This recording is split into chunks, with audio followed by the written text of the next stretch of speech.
Énergie TV jabarani filɛbagaw an ma bɛɛ lajɛlen fo bi an ye garisɛgɛ sɔrɔ k'an ka jamana cɛba dɔ sɔrɔ an bolokɔrɔ bi n'o ye an ka minisiri kɔrɔ ye Mohamed Ali Bacili an b'a ye k'a fɔ ale ye jɔyɔrɔ caman kɛ ka tɛmɛ yan'a ka se a ka minisiriya jɔyɔrɔ ma hakili jiginna an b'a ye k'a fɔ a kɛra kiri minisiri ye ani dugukoloko minisiri ye o ma dogo mɔgɔ la o kɛra IBK yɛrɛ ka mandat fɔlɔ kɔnɔna na o kɔfɛ an b'a ye k'a fɔ a yɛrɛ y'i kan bɔ cɛbɔya la o kɛra 2018 o kɔfɛ ka na se sisan ma an b'a ye k'a fɔ wulikajɔ caman kɛn bɛ k'u boloda a n'a ka jɛkulu tɔw u kɛn bɛ ka jɛkulu dɔ sigi wagati laban in na n'o tɔgɔ ye PSG ye plateforme de soutien à la justice kɔrɔ b'a jira k'a fɔ n'i ko Mohamed Ali Bacili ko kiri kiri tigɛ ko ɲuman an b'a ye k'a fɔ jamana in kunnasiriba dɔ ye kiriko ye wagati laban in na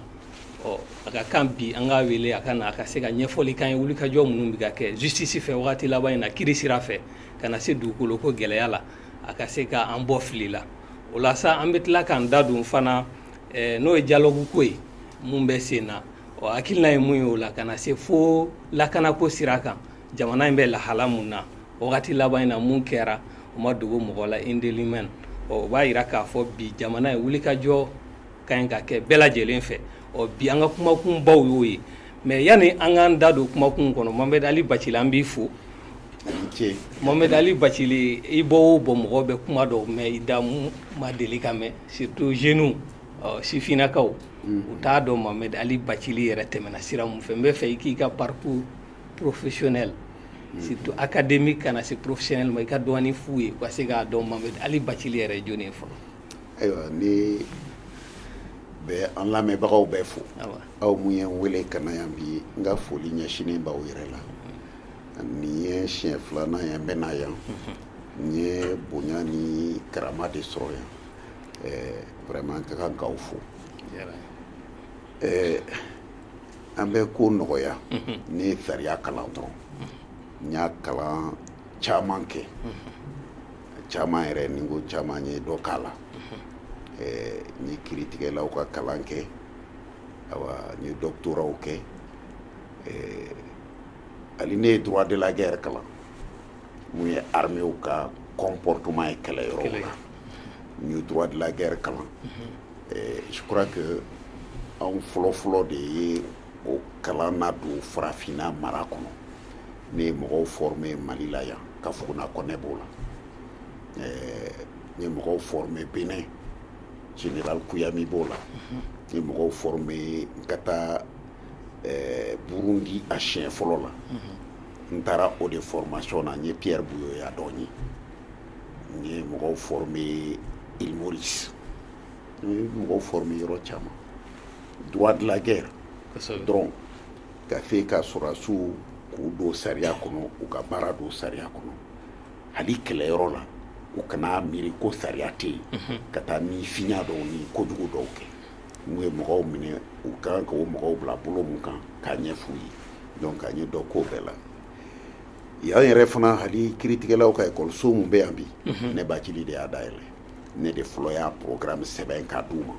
Institut de formation judiciaire Institut de formation judiciaire ne de y'a dayɛlɛ yan n'i ko avocat ka statut ne Bacili fɔlɔ de y'a sɛbɛn statut du barreau n'i ko huissier ne de fɔlɔ y'a sɛbɛn n'i ko commissaire privé ne de fɔlɔ y'a sɛbɛn n'i ko notaire ne de fɔlɔ y'a sɛbɛn n'i ko expert agréé auprès des tribunaux ne de fɔlɔ y'a sɛbɛn ka direction caya justice kɔnɔ ne de y'a kɛ o y'a sɔrɔ kelen pe de bɛ yen ne bɛna tuma min la direction nationale des affaires judiciaires an y'o de yɛlɛma k'a kɛ direction des affaires civiles direction des affaires pénales direction des affaires pénitentiaires ne de ye nin bɛɛ statut dilan donc n ye baara kɛ justice. i sen yɛrɛ sariya sɛbɛn caman sɛbɛnni na charte politique b'o la charte politique b'a la code électoral b'a la constitution yɛrɛ b'a la constitution yɛrɛ a yɔrɔ dɔ bɔ an t'an da se o ma mais constitution ye an y'a baara ka ban yan tuma min ne taara n teri tubabu dɔw fɛ yen faransi an y'a laban kɛ Sorbonne salle des profs kɔnɔ ani jɔn y'a kɛ mɔgɔ mun ye faransi constitution sɛbɛn 1958 Gérard Konak o ye n teri de ye donc n taara ni o de y'a tɔ laban an k'a lajɛ ɲɔgɔn fɛ ani Bordeaux 4 président Jean Dubois de Gaudisson ne n'olu de constitution intolérante kana n'a ye k'a di Demba ma o Demba i bɛ taa ni nin y'an ka constitution projet ye voilà mais n bɛ se ka baara min fɔ justice ko la yan'an ka s'o ma i ye jɔyɔrɔ minnu kɛ an b'a dɔn fanga tɛmɛnenw fanga tɛmɛnenw na n kɛra ATT yɛrɛ ka directeur de cabinet mais yanni n ka taa yen n kɛra o y'a sɔrɔ député tɛ yan dɛ Mali sariya bɛɛ tun bɛ ta comité militaire fɛ tuma min ne de tun ye ministère de la justice directeur de la législation ye donc sariya fɛn o fɛn CTSP wagati ayi CTSP tɛ o y'a sɔrɔ CMLN de bɛ yen ok hali UDP mana fɔlɔ tanko ka député sigi donc ordonnance Musaw tun bɛ loi fɛn o fɛn ta par ordonnance ani service ni ministère ka fɛn a bɛɛ tun bɛ tɛmɛ ne de tɛgɛ kɔnɔ ministère de la justice la ne de b'u lajɛ ni a ka ɲi n b'a bila ka taa conseil des ministres la n'a ma ɲi n b'a fɔ nin yɔrɔ ma ɲɛ a bɔ a la donc le directeur de la législation kɛ ministère de la justice là à peu près pendant 10 ans mais au même temps au tuma de fana la n ye école nin créé n tun ye école nin fana directeur ye donc tu b'a fila bɛɛ kɛ an ka b'o la transition tuma kɛra ATT ka directeur de cabinet ye ka b'o la ka taa kɛ ambassadeur ye n bɔra ambassadeur ya la n taara fonctionnaire international ya la n ye san 10 kɛ Paris o la n nana n kɛra avocat ye voilà kana se ministre ya jɔyɔrɔ mais yɔrɔ dɔ bɛ i da tɛ s'a ma mɔgɔ caman t'o dɔn magistrat ya k'i ye kiiri tigɛ k'i kun kɛra kiiritigɛlaba ye ka tɛmɛ kiiritigɛla n ye kiiri tigɛ donc aw ka journaliste dɔ yɛrɛ ye ɲininkali kɛ k'an to plateau kan ko ni Musa Traoré ma bɛn ko ni Alpha ma bɛn ko ni ATT ma bɛn ko ni BK ma bɛn ko tuma ko ni jɔn bɛ bɛn bon a ye na yɛlɛ dɔɔni parce que ne ni Musa Traoré yɛrɛ ma kɛlɛ wallahi a ma kɛlɛ a kun tɛ n dɔn ne de bɛ se k'a fɔ n b'ale dɔn ale ye président ye mais ale kun tɛ ne dɔn koyi n tun bɛ ministère la tribunal la n bɛ n ka baara la normalement fo ekɔlidenw ka mankan wulilen a ma wuli sababu wɛrɛ la dɛ a wagati Alpha Umar Konare ministre de la jeunesse et des sports don Alpha tile la ekɔlidenw ka syndicat tun bɛ yen UNEM Union nationale des élèves et étudiants du Mali mais Alpha nana a ka ministre de la jeunesse y'a kɔnɔ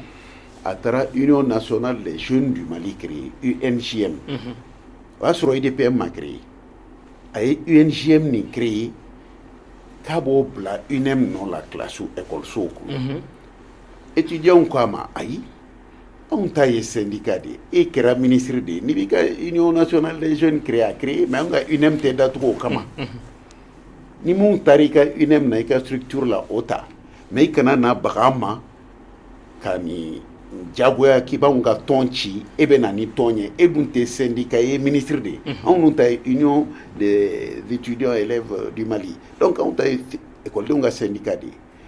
Alpha ko de tɛ to ye donc a y'u signaler polisi la ko polisi k'u ka bureau bɛɛ minɛ Cabral y'u minɛ n'o de la u minɛ n'o de la Cabral sar'o de la Cokari sar'o de la UNJM ni Alpha y'a créé syndicat tɛ dɛ a nana ko fo n'a bila écoledenw ka syndicat placé de la anw bɛɛ ye UNEM kɛ o donc gouvernement tɛ UNEM sigi écoledenw yɛrɛ de bɛnna la u ka bureau sigi pour que k'u défend ministre mana taa ka tɔn dilan e bɛ n'o bila écoledenw ta nɔ la donc o kɛlɛ de nana o dossier dira ne ma dossier in fana a ka nɔgɔ koyi a ka nɔgɔ ni fɛn bɛɛ ye parce que ne yɛrɛ t'a fɔ ko hali n fariɲara ou bien cɛya don cɛya tɛ i ye juge ye sariya dɔ de bɛ d'i ma ko maaw y'o sɔsɔ k'i k'u dɔ kaso la ni sariya tun ka nɔgɔ koyi ordonnance de 59 mars 59 a bɛ mun fɔ ko ni taama mun ma yamaruya ni finitigiw nana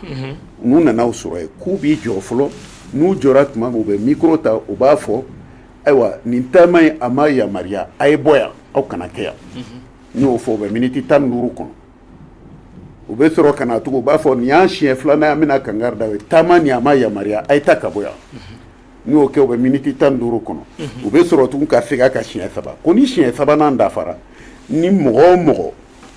i y'a yira k'a fɔ i taatɔla don i bɛ ka taa boli tɛ dɛ i bɛ taama i bɛ bɔ a yɔrɔ la fɔra ko kana yɔrɔ min ko se tɛ kɛ e ma sariya de y'o fɔ mais ekɔlidenw bɛ minɛ don min u ko polisiw yɛrɛ ka rapport de don dɛ mɔgɔ ka kuma tɛ dɛ commissaire ka rapport don ko polisiw nana u sera dɔrɔn k'u jiginna ekɔlidenw bolila u y'u gɛn ka t'u minɛ a fɔra k'aw ka sommation kɛ mɔgɔ minnu ye n'olu bolila i bɛ t'u minɛ mun puisque sariya ko n'u y'i kɔ don k'u bɛ taa ko ma foyi kɛ yamaruya t'u bolo k'u minɛ e yɛrɛ ko k'i ye mɔgɔw gɛn de i taar'u minɛ sugu kɔnɔ atelier kɔnɔ mɔgɔw ka butikiw kɔnɔ ka taa n'u ye ne ko donc olu tun tɛ yen tugun bolila aw ma sommation yɛrɛ kɛ u taara bon donc ne k'u ma foyi kɛ a y'u bila ne ko a y'u bila awa dugu jɛra u ye ne wele o de kɛra ne ka kiiritigɛ laban ɲɛ Mali kɔnɔ k'an wuli ka bɔ kiiritigɛ la k'a sɛbɛn n ka dossier kɔnɔ ko n kana yamaruya tugun ka kiiritigɛ Mali tribunal la donc o kɛra i jakusara de k'a bila u la a ma bɔ i yɛrɛ la non donc ne bɔra u ka tribunal kɔnɔ puisque n'u y'i lawuli i tɛ se ka taa kiiri tigɛ i yɛrɛ ma donc ne tɛmɛna ten u ye n bila ministère la bon ministère yɛrɛ fana la yɛlɛko de y'o fana ye n ye kalo 6 kɛ yiri jukɔrɔ fo don min na ministre Boubacar Sidibé Jaja Moussa ko ale k'a ka loi dɔ dilan pour la justice militaire mais u si tun b'o kalan kɛ donc a kɛra yɔrɔ de la u taara conseil des ministres la Moussa ko ntɛnɛn ni nin bɛnna ale bɔra mercredi conseil la ko ntɛnɛn ka nin loi ka na ale tun y'a di dɔw ma ko Ali Touré o ma se k'a sɛbɛn donc a nana a ko ko Ali bɛ min Ali siranna Ali tununa yɛrɛ a y'a yɛrɛ bana a ye tile 3 tile 4 kɛ hali ni taara a ka so i t'a ye ale dun ko k'a fɔra k'a ni loi ka taa mercredi jeudi u ma Ali ye u ye ne wele parce que délai gindo tun bɛ yen délai gindo ko Bacili ka doctorat la jeune homme ni i ye mun kɛ ka bɔ magistrat la ka doctorat la ne ye module a la droit militaire b'a la a y'a kalan faransi i t'o wele k'o ɲininka a don Boubacar Sidibé ye ne wele a ko ma ko Bacili i bɛ nin loi dilan ka taa n ko n t'a kɛ n ko ne b'i ka mangoro de kɔrɔ i ye na wuli i ye bila mangoro kɔrɔ ale bureau tɛ n bolo n ko n t'a kɛ délai ko n ko n t'a kɛ a don n ko a ma n ko i ni Musa de bɛ ɲɔgɔn na o b'i ni Musa cɛ ne tɛ lawuli koyi i ye ne lawuli ka bɔ jugeya la e de b'i placer nɔfɛ n ka foyi t'a la walahi n y'a fɔ a ye tan délai ko ma ko jeune homme n b'i deli Ala kama n ko ayi n ko ne t'a kɛ n t'a kɛ bi n t'a kɛ sini n b'a dɔn ne n t'a kɛ n bɔra ka taa délai taara sɔrɔ fo mangoro ju kɔrɔ a ko jeune homme i jo b'a la parce que vraiment an bagar'i ma i ma foyi kɛ i ye loi de appliquer an ye lawuli mais ka n'i bila mangoro ju kɔrɔ hali bureau k'a d'i ma an b'i kɔlɔsi fana ko n'i mana an b'i gɛn i jo don mais n b'i deli Ala kama n na nin kɛ a ko ne délai n y'a fɔ Boubacar ye an ye mun k'i la a ma ɲa n ko délai n b'a kalama a fɔra n ye a ko donc ne de b'i deli la ale to yen puisque i bɛ ne ka mara de kɔnɔ direction kelen pe de tun bɛ yen donc j'appartenais à la direction ni loi in sɛbɛn la loi sur la justice militaire la première loi sur la justice militaire ne de y'a sɛbɛn tɛ tɛmɛ o kan a ka kan Bacili ka to ka ɲininka nin ko la an b'a dɔn Bacili ka ko la fɛn caman bɛ mɔgɔw tɛ mun kalama o de la n y'a ɲininka nin na peut-être que don nataw la i na sɛbɛnni kɛ n'o y'i ka mémoire ye ka di denmisɛnninw ma ni ne yɛrɛ tun b'a fɛ k'o de kɛ u taara n da don Mali politique la n'o tɛ sɛbɛnni de ka di n ye ni nin bɛɛ ye nin b'a jira k'a fɔ an ni mɔgɔ min bɛ ɲɔgɔn na bi mɔgɔ ba de don jamana in kɔnɔ ka d'a kan a sen yira jamana fɛn caman baara la o la sa an bɛna n'an da don an ka baabu yɛrɛ kunba fɔlɔ la an y'a mɛn k'a fɔ k'aw ye plateforme dɔ sigi k'o de soutien à la justice i bɛ se ka ɲɛfɔli dɔɔni k'an ye o hakilina nana cogo min hakilina mun y'an bila o la je crois que a ka ca bɛɛ n'i nasira don bɛɛ n'i tɛmɛsira don k'a se hakilina in ma mais an bɛɛ kɔni nana ɲɔgɔn sɔrɔ hakilina in na o ma kɛ dɔwɛrɛ kama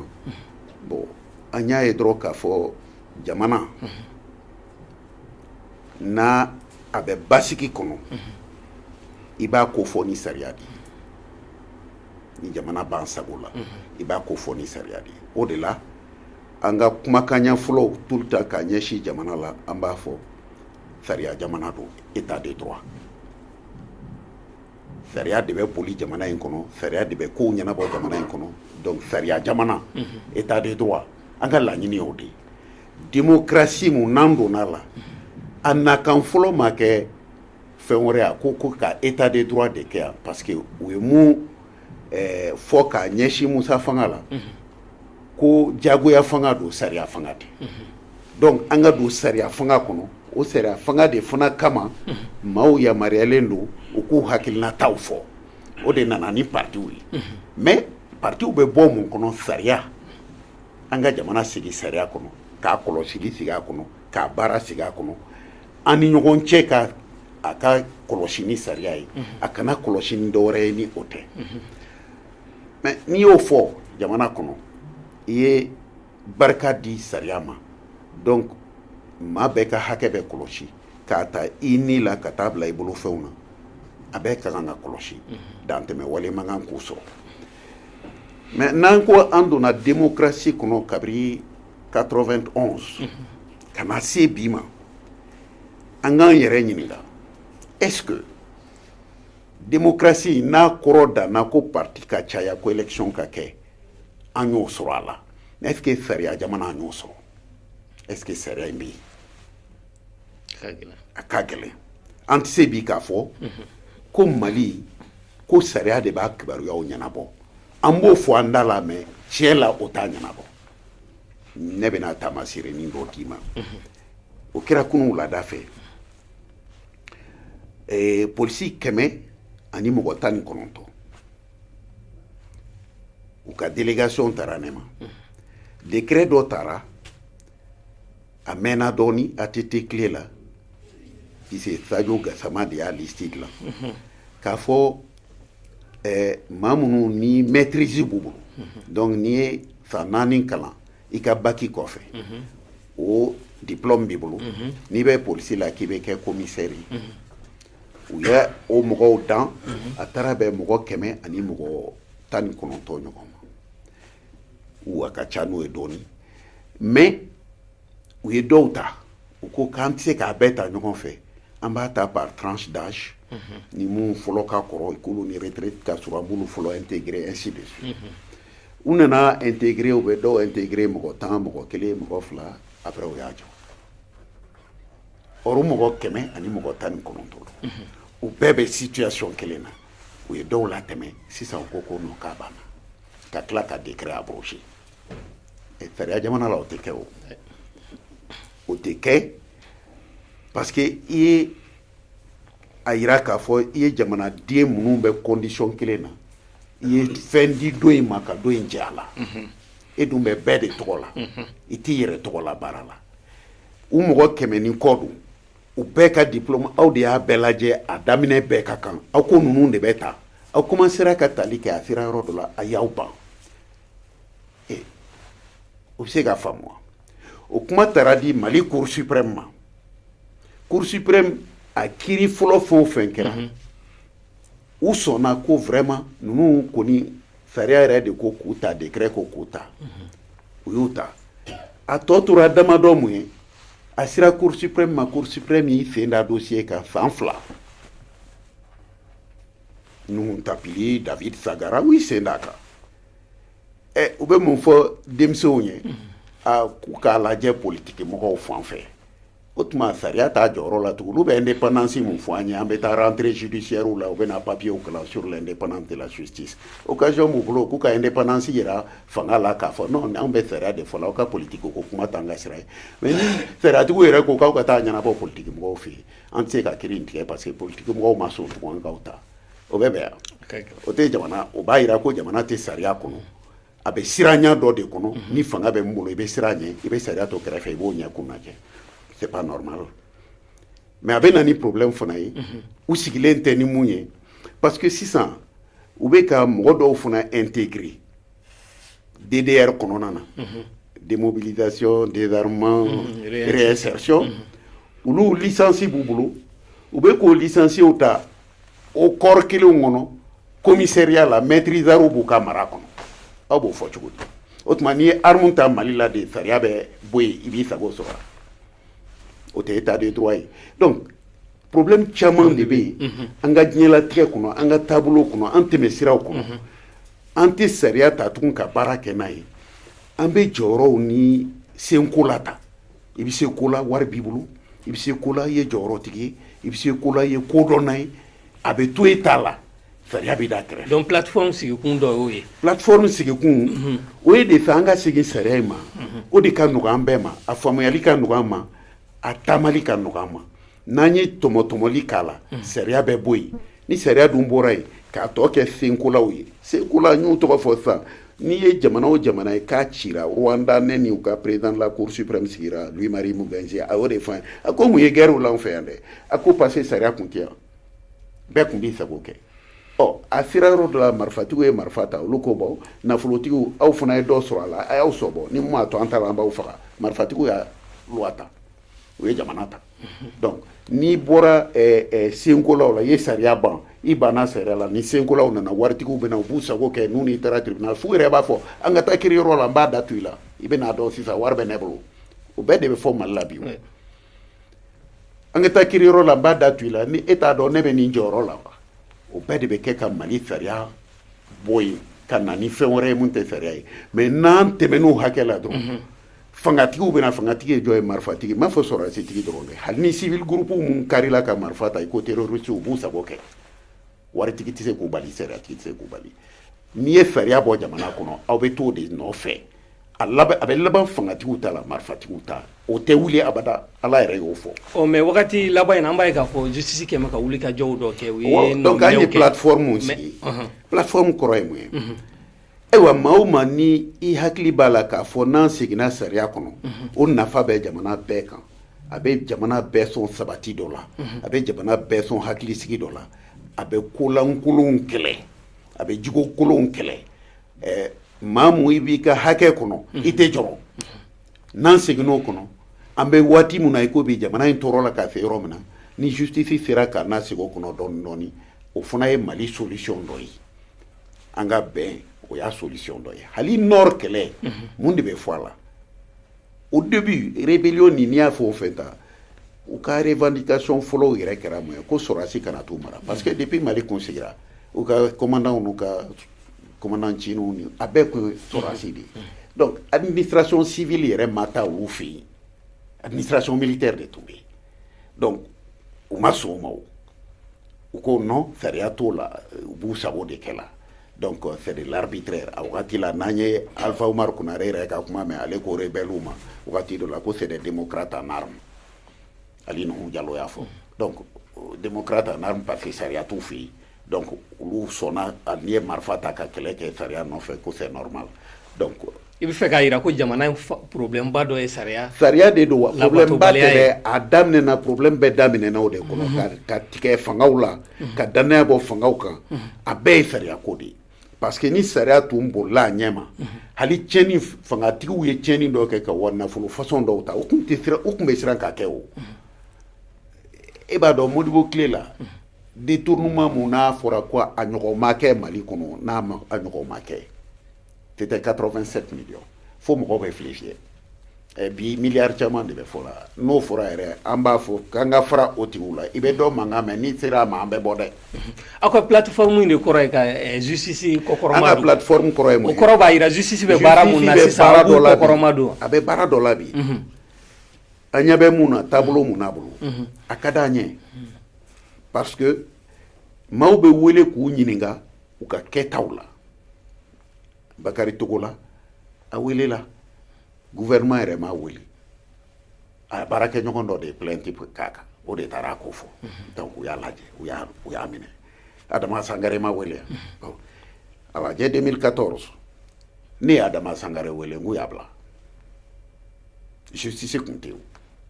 justice kun tɛ yen a kun tɛ yen parce que justice kɔrɔ ye mun ye i kelen tɛ o mɔgɔ kelen tɛ se ka justice kɛ abada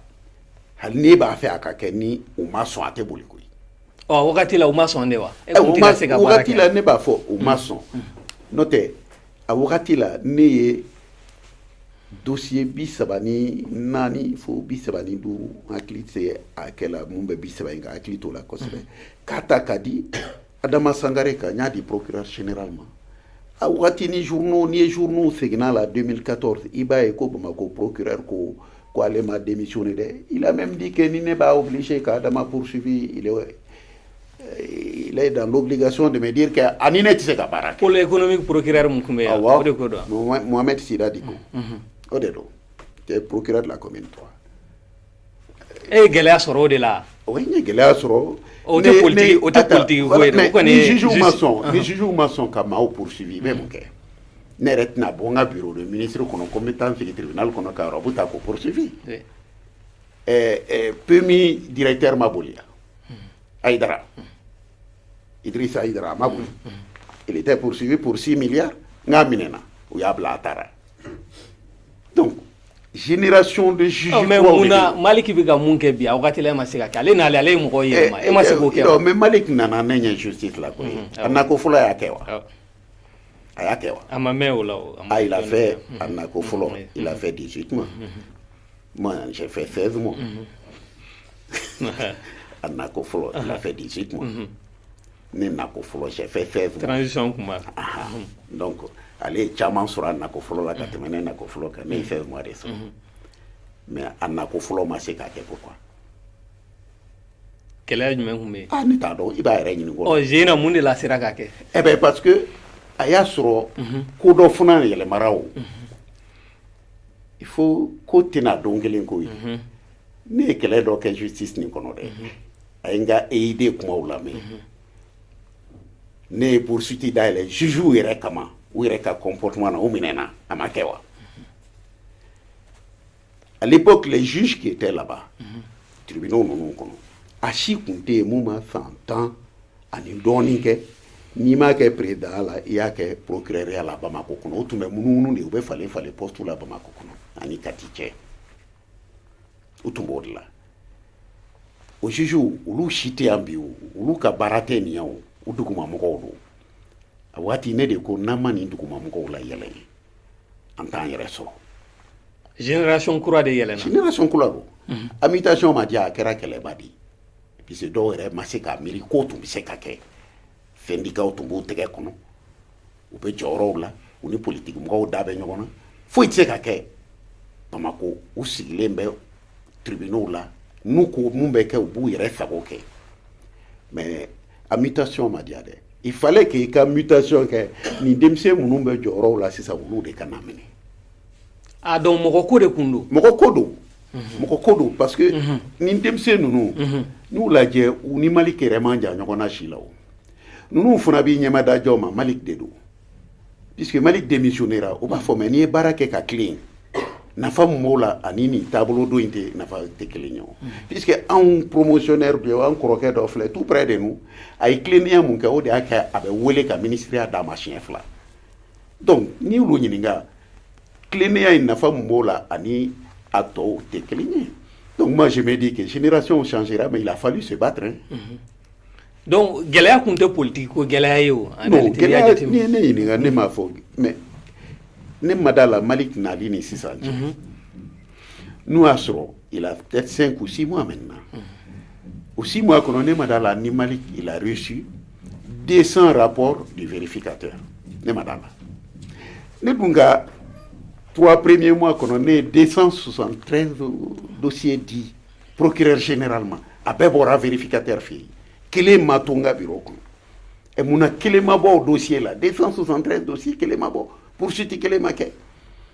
donc o yɔrɔ la est-ce que ministre de don wa ou bien justice yɛrɛ fonctionnement de don i bɛ diagnostic de poser le diagnostic c'est dur mais moi je trouve que a tuma an tun bɛ waati dɔ kɔnɔ a wagati la juges ja farinyara kojugu u y'a miiri ni olu yɛrɛ de ye sariya ye sariya tɛ yen ni u ye mun kɛ ala y'a kɛ u ye indépendance kɔrɔ k'o ye ne Bacili y'a fɔ a ma diya u ye wa hali sini n bɛ segin a kan o de tun bɛ yen o de tun bɛ yen. sisan aw bɛna Maliki kɔkɔrɔma dun. an bɛ Malik kɔkɔrɔma dun Malik yɛrɛ tɛ justice de don. aw bɛ fɛ ka n'o kɛ sira jumɛn kan sisan. an b'a kɛ cogo jumɛn ne bolo ni tɔw bɛ bɛn a kuma la ne bɛ se k'an hakilina f'i ye parce que jɛkulu don ne ta tɛ ko ye ne y'a fɔ an ka jɛ a hakili la a kana fɔ Bacili ye mɔgɔw wele nin ye Bacili hakilina ye non ne ni fɛn o fɛn b'a la presse mɔgɔw an ka jɛ a la parce que n'i ye jamanabaw falennen ye Ala ni presse don n'i ye jamanabaw talen ye ɲɛfɛ ka taa ɲɛfɛ yɔrɔ jan Ala ni presse don parce que ni i ye dɔɔni kɛ cogo o cogo n'i ka dɔɔni ma se mɔgɔw ma a bɛ da i yɛrɛ la donc k'a lase mɔgɔw ma fini presse ka bɛn a la presse jɔyɔrɔba de bɛ surtout sisan Mali bɛ yɔrɔ min na ni ne ɲininka a dilanbaga fɔlɔ-fɔlɔ bɛna kɛ presse de ye parce que voilà ni presse sɔnna ka fara hakili ɲumanw kan n m'a fɔ ka fara mɔgɔ kan mais hakili ɲumanw kan ka jɛ ka baara kɛ mɔgɔw fɛ wallahi u bɛ jamanadenw sɔn fɛn na balaw bɛ ban parce que n'u ye faamuyali kɛ yɛlɛmali bɛna ka sɔrɔ kɛlɛ tɛ u bɛ wuli u bɛ se a ɲini cogo la u bɛ se a fɔ cogo la kɛlɛ tɛna y'a la a bɛ fɔ minnu fana ye olu b'a dɔn k'a fɔ nin fɔcogo yɛrɛ la an ka yɛlɛma o la sa i ka fɛɛrɛ ye jumɛn ye a ko la ne ka fɛɛrɛ tɛ dɔwɛrɛ ye fɛn caman bɛ yen justice fana kelen bɛ siran ka kɛ ne ma dɔ f'i ɲɛna sisan k'u ko ninnu ka taa politique mɔgɔw démarcher o kɔrɔ ye mun ye ni cour suprême président n'o siranna droit ɲɛ i bɛ droit tɔmɔ min kunun bɔra ne fɛ yen n bɛ n'u ka dossier ta yɛrɛ cour suprême bɛna ɲɛ o n bɛ s'u ma yen en tant qu'avocat n bɛna s'u ma nin dossier la a tɛ nɔgɔya dɛ u bɛ kiiri in tigɛ koyi n'u m'a tigɛ a ko tɛ diya dɛ n b'a fɔ u k'a lamɛn u bɛ kiiri tigɛ a ka d'u ye a man d'u ye u b'a tigɛ ou bien u bɛ démissionner ka bɔ yen ou bien an b'u nɔ minɛ pour déni de justice n'u tɛ se ka kiiri tigɛ sariya ko mun ka k'u la an b'o k'u la y a pas de problème n'u banna ne fana b'o poursuivi hali n tɛ hésiter k'o fɔ nin plateau kan donc ka fɛɛrɛ fɔlɔ ye ka sariya labato i kɛra cour suprême ɲɛmɔgɔ i kɛra jɔyɔrɔ fɛn o fɛn na ni dossier b'i bolo k'i sen dalen b'a kan k'e bɛ siran politique mɔgɔw ɲɛ ne ka client ninnu u tɛ taa politique mɔgɔ bara an tɛ taa mɔgɔ si démarcher sariya ko mun ka k'u ye a ka kɛ u ye a ka kɛ a cogo la a ka kɛ a tuma la o de fana bɛ sariya kɔnɔ a ka kɛ a cogo la a ka kɛ a tuma la n'u ko k'u t'a kɛ n b'u nɔ minɛ o kɔrɔ ye u bɛ jɔyɔrɔ mun na o ye jamana janfa a bɛ fɔ o ma déni de justice u man kan u n'a jɔyɔrɔ man kan parce que an bɛ fɛ k'a dɔn fɛɛrɛ minnu b'a bolo fɛɛrɛ minnu b'an bolo o ye mun ye o ye an kana fɛn dɔw ɲɛfɔ ka fɛn dɔw ɲɛfɔ sariya taabolo la ka se ka sariya gɛlɛya min bɛ sariya ko la bi faamuyali ka sɔrɔ a la i bɛ mun fɔ hali état de droit ni ne y'o mun fɔ e ye i bɛ maliyɛn 100 ɲininka ni ko a tubabukan na ma u b'a mɛn u bɛ segin a kan ni ko a kɔrɔ ye mun ye u t'a dɔn an ka dɔ fɔ a la dossier minnu yɛrɛ bɛ yen an k'a ta hali ne ko n ye 200 dossier mun bila yen o bɛ min munna o dalen bɛ yen et pourtant wari mun dunna kɔnɔ n'i y'o fara fara ɲɔgɔn kan a ka ca miliyari 100 ye wari mun kofɔlen bɛ ko ɲininkali ka kan ka k'a la parce que a wari cogoya ma dɔn a ka ca miliyari 100 ye munna o tɛ ta a ka labɔ an bɛ kuma dɔ fana fɔ an y'a mɛn Mamadu Sinsi Kulubali da ko ale bɛ Mali fonctionnaire dɔw mun corrompulen mɔgɔ 200 b'a la olu de corrompulen bɛ ni tɔ bɛɛ ye a ko a bɛɛ dalilu b'a bolo mais sariya ko n'o don Mamadu Sinsi i t'i yɛrɛ bolo tugun dɛ i y'o kuma mun fɔ i diyagoyalen don ka t'i ka fɛngɛ kɛ procureur a wele a ka na a wele dɛ a ye mun fɔ kuma sɛbɛ don dɛ a wele dalilu b'a bolo a k'a d'i ma an b'o fana fɔ procureur ka wuli ka Mamadu Sinsi wele k'a ɲininka mɔgɔ tɛ wuli jamana labɛnnen kɔnɔ ten ka kuma nin kumaba fɔ k'i sigi ten ko a b'e sago la sariya t'i sago la dɛ e t'i yɛrɛ sago la sariya kɔnɔ dɛ i bɛ sariya de sago la sariya dun ko n'i ye nin kuma fɔ i bɛ taa de diyagoya i b'a di donc an b'a fɔ procureur ka Mamadu Sinsi wele a k'a ka dalilu di a k'a di dossier minnu dalen bɛ yen an bɛ fɛn o fɛn fɔla dugukolo ko la an bɛ ka ɲɔgɔn nɛgɛn Bamako aéroport bɛɛ b'a dɔn aéroport zone tɛ se ka di mɔgɔ ma sa Adama Sangare ka bulletin bɛ Bamako aéroport bɛɛ kɔnɔ mɔgɔw t'a kɔrɔ dɔn yalɔ ni avion bɛ pan tan a bɛ photo de ta mais plus i b'i ka aéroport so bɛ sɔ don a la plus i ka jamana avion mun bɛ n'a kɔnɔ a assurance da bɛ yɛlɛ plus i ka jamana billet bɛ gɛlɛya munna an tɔw bɛ biye san da gɛlɛn na n'an bɛ bɔ Mali kɔnɔ ka taa yɔrɔ wɛrɛ parce que Adama y'an ka aéroport dugukolo feere a ka wari de bɛ ne kun wa a bɛ ne bila o kɔnɔ mun na ne ko n bɛ taa yɔrɔ dɔ la sisan assurance bɛ da ne ka billet kan a bɛ ta Adama ka wari de la Adama ta don wa. papier bɛ Adama kelen ta ya. Adama ka aéroport papier ka ca ni bɛɛ ta ye a don n'a kɔnɔ de a sago la. mais maire wɛrɛw fana ta b'a la dɛ. ani ne ka maire bɛɛ ma a bɛ Adama Sangare ta fɔ n'i y'a fɔ i bɛ sini dɔ bɛ neni journal la parce que n'a ni mun jɛra ou bien a ye mago ɲa minnu ye olu ko an bɛ Adama kɔ n'an ma bila Adama kɔ an bɛ bɔ sariya kɔ mais n'i bɛ sariya kɔ i bɛ bila Adama kɔ dɛ mɔgɔ ko tɛ dɛ n'i bɛ sariya kɔ i bɛ bila a kɔ Adama yɛrɛ ye sariya kalan donc ale b'a dɔn ne ye Adama la kalan n y'a la kalan sariya de la donc n bɛ ka mun fɔ a ye ale bɛ ne kumakan in faamu ni Mali bɛɛ ye donc an bɛ plateforme kɛ mun kama Mali bɛɛ kɔnɔ aw bɛna plainte fana don an bɛ plainte don n'an ye mun ye n'a sariya tɛ an b'a don sariya bɛ yɔrɔ bɛɛ koyi i bɛ fɛn dɔ ye Mali kɔnɔ a ka bɔ hakili ma hali circulation na contravention de bɛ circulation na